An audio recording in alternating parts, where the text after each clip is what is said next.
May the 17th, 1975. There's a headline to conjure with in the Irish news. Bishops welcome the new approach to sexuality and marriage. Bishops welcome new approach. Yeah. This is about the Catholic Church in 1975. A positive and creative approach to sexuality and marriage forms the central theme of Love is for Life. The third part of human life is sacred. The four-part pastoral letter of the Irish bishops to be read at all masses tomorrow.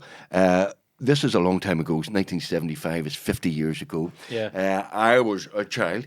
But I remember the time. I do remember the days when the bishop said about sexuality and marriage would have been listened to and heard.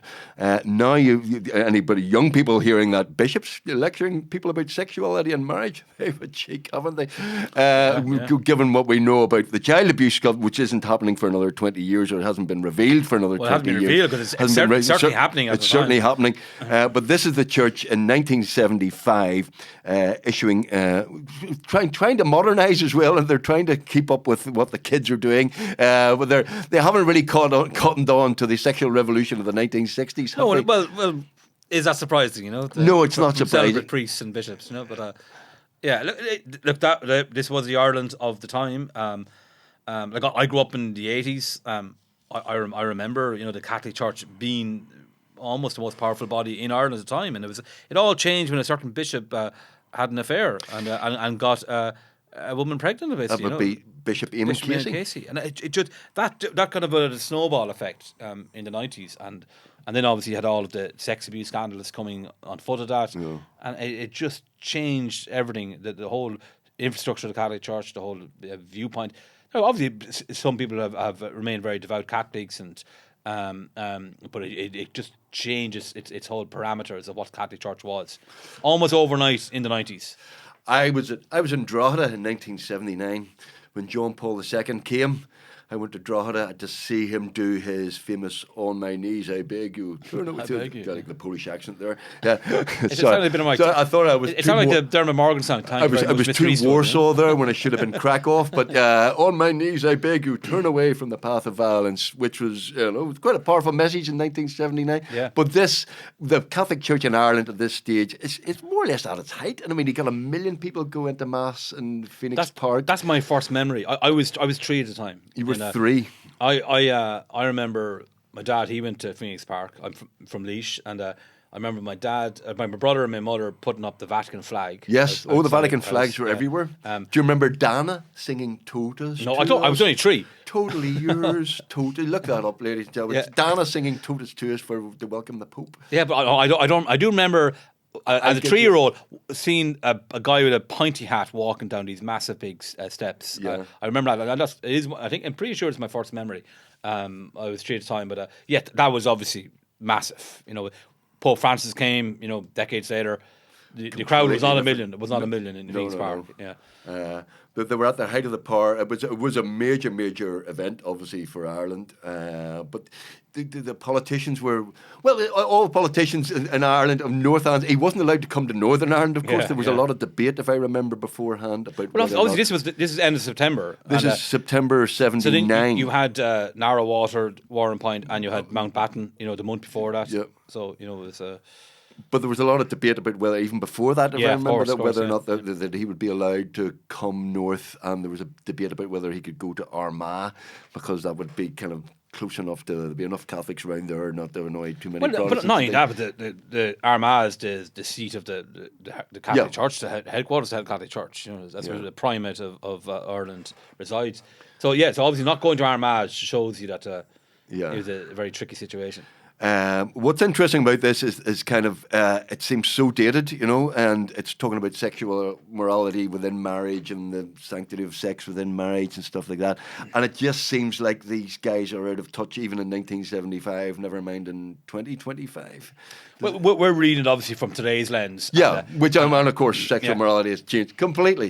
And, but on the face of it, you're talking about guys who are celibate, giving advice on sexuality and marriage, and it just doesn't make sense. It never did really make sense, but that is the Ireland we lived in, and their advice was taken on board. Yes. People did not use contraceptions, in Ireland for many years because Contraception wasn't legalised in the south of Ireland until mid-80s.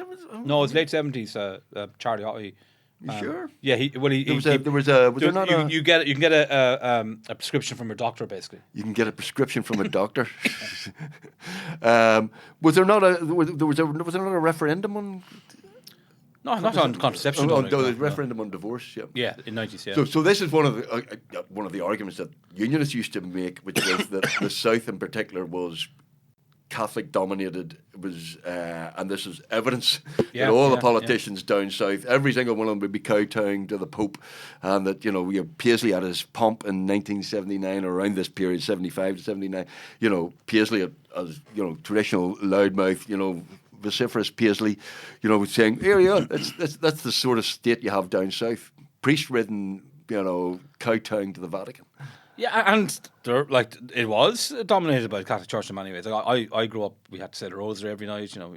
Easter, Easter should be a good holiday, but we had about 4 or 5 masses every Easter. It was you have Stations of the Cross. Stations of the Cross, yeah. All 14 Stations of the Cross. That wasn't going to a lot of pubs, by the way, young people. That was going to a church. I'm from a rural part of County Laois, and it was it was a Catholic school, and the priest was he was a lovely man, Father Walsh, our priest, but that presence, that kind of connection between the school and the church was there, always there, and even when I was growing up, the moving statues was a big thing. I remember we would be looking at this. You could see the church from the school, and we in primary school we'd be looking there with seeing any statues moving. All of these things were a big part of our lives. It was, and it just all changed. It all changed in the 90s.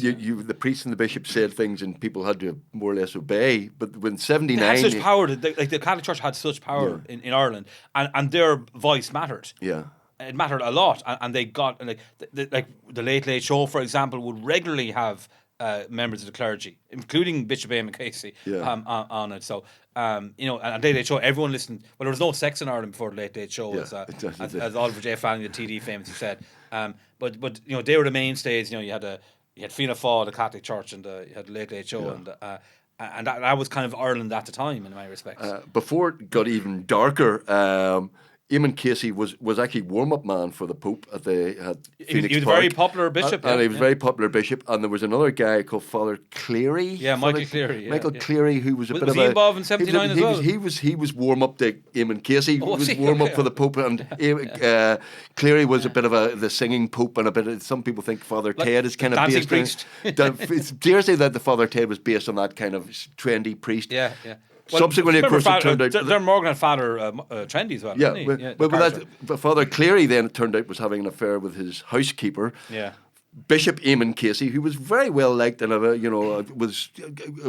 some people thought fairly progressive. He was involved in trochra and development and all of that. Yeah. He then had revealed that he had a child by a woman... Anne Murphy. And people were shocked and appalled in the early 80s when these stories came out. No, the 90s, early 90s. Was it the early 90s? Yeah, early 90s. Bishop Eamon, that story came out of Bishop Eamon Casey. But I thought it was earlier than that. No, it's definitely early 90s. It all snowballed after that. And then you had Father Brendan Smith, that scandal. Well, Father Brendan Smith, I'm afraid I know quite a bit about, because we did a drama about that. And Father Brendan Smith was 93, 94. Yeah. Oh, it brought down a government. Father Brendan Smith was kind of the first paedophile priest case that came to public prominence. Yeah. But that wasn't long after Bishop Casey's fall. So Annie Murphy was on the Late Late Show, and Gay Moore didn't treat her that well, actually. No, he treated her quite badly. Yeah, that was the early 90s, but then it kind of snowballed after that, and then all the sexual abuse cases start coming out. Brendan Smith was the first prominent one, but then it was just case after case after case coming out, and its reputation was in the gutter basically by the early 2000s. There's a very good book by a guy called Derek Scally. Derek's the best Catholics in the world. I know the book. It's kind of the history of the Catholic Church were getting their power, and they weren't as powerful in Ireland until sort of the mid 19th century.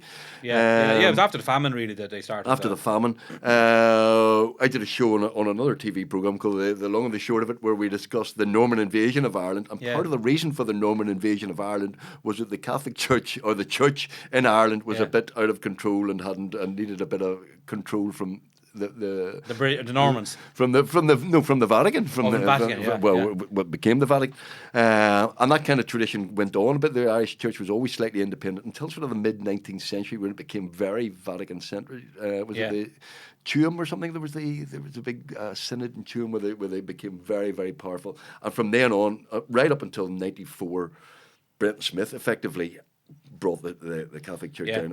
Well, sorry, Brenton Smith was the kind of the first one that lifted the rock on what was happening in terms of child abuse, and the bishops who were allowing it to happen. Well, Brendan Smith, he was found out what he did in one parish, and he was sent to another parish. You know? And this happened with a lot of priests, which is. And this goes right up to the Vatican, that there's knowledge of so the hierarchy knew about it. And they just closed their eyes to it. And not only that, they sent them elsewhere. Yeah, so it's no wonder that the Catholic Church lost all its power after those revelations. Yeah. So historically, here we are in 1975, and they're talking about sex within marriage, and you shouldn't have sex with outside marriage, and contraception, divorces. I love the way it says that the views about sexuality in modern society have changed radically, says the bishops, welcoming the openness and frequent honesty nowadays, compared with the often puritanical and even hypocritical attitudes of the last century. I still don't think they're open-minded about they haven't quite got it yet, in have they? 75.